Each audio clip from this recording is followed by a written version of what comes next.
हे ब्राह्मण, तुम रणभूमि में क्या कर रहे हो? तुम आश्रम में जाओ और राजपुत्रों को शिक्षा दो। यही तुम्हारा धर्म है।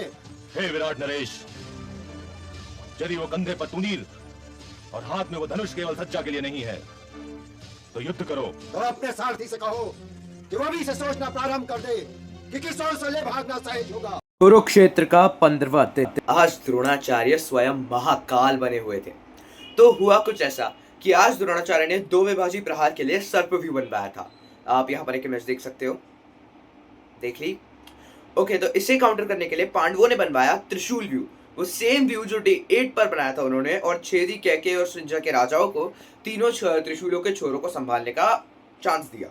पर अर्जुन आज भी युद्ध में नहीं उतर पाए। अर्जुन जैसे ही बाहर उतरे, सुशर्मा उनका वेट कर रहा था और उन्हें युद्ध में लगाकर दूर लेकर चला गया।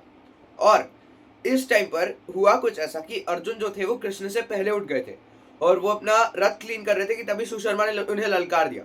तो तब अर्जुन कृष्ण की जगह सत्यजीत को ले जाते हैं, तो अपना सारथी बनवा कर ले गए। तो कृष्ण जब उठते हैं तब देखते हैं कि पांडव सेना में हाहाकार मचा हुआ है और द्रुपद और द्रोणाचार्य में एक भयंकर युद्ध चल रहा है। द्रुपद जो पांचाल के राजा है और एक वीर योद्धा है, जिनके दोस्त है गुरु द्रोण। दोनों बचपन में दोस्त थे और अब दुश्मन बन चुके थे। दोनों एक दूसरे पर भयंकर प्रहार कर रहे थे और दोनों जिंदगी और मौत के बीच एक भयंकर लड़ाई लड़ रहे थे। अब जब कृष्ण आते हैं और महाराज द्रुपद से पूछते हैं कि क्या हुआ, तो द्रुपद बताते हैं कि द्रोणाचार्य ने महाराज विराट को मार गिराया है और महाराज विराट की मौत के कारण पूरी पांडव सेना में हाहाकार मचा हुआ था।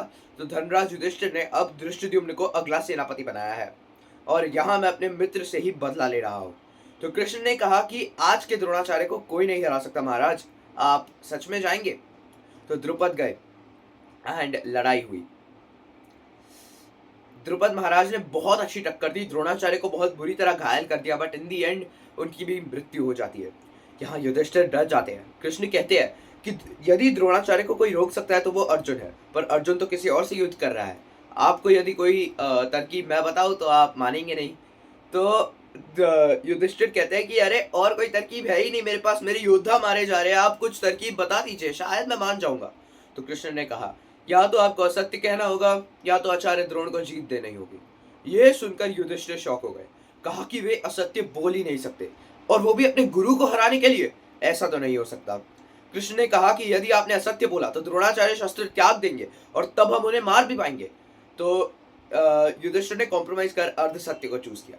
अब असत्य ये था कि अश्वत्थामा मारा गया, पर अर्ध सत्य ये था कि अश्वत्थामा मारा गया नरो वा कुंजरो वा।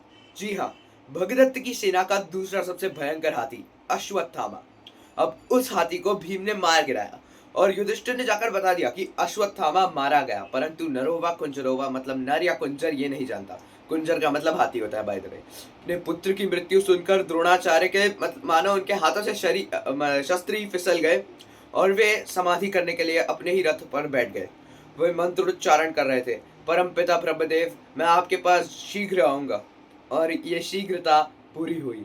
धृष्टद्युम्न ने अपने पिता का बदला लेने के लिए द्रोणाचार्य का सर काट दिया। कहते हैं ना, हाथी मरता है तो उसका परिवार बिलखता है, पर उसके हत्यारे को नहीं भूलता। तब तक नहीं भूलता जब तक प्रतिशोध नहीं ले लेता। कुरुक्षेत्र की धरती आज द्रोणाचार्य के रक्त में लाल नहीं काली हो गई, क्योंकि उनकी मृत्यु के साथ सत्य भी सूली पर चढ़ गया था। वो सत्य जिसे साबित करने के लिए युद्ध हुआ वो आज मर गया था। कल हम समझेंगे 16वां दिन।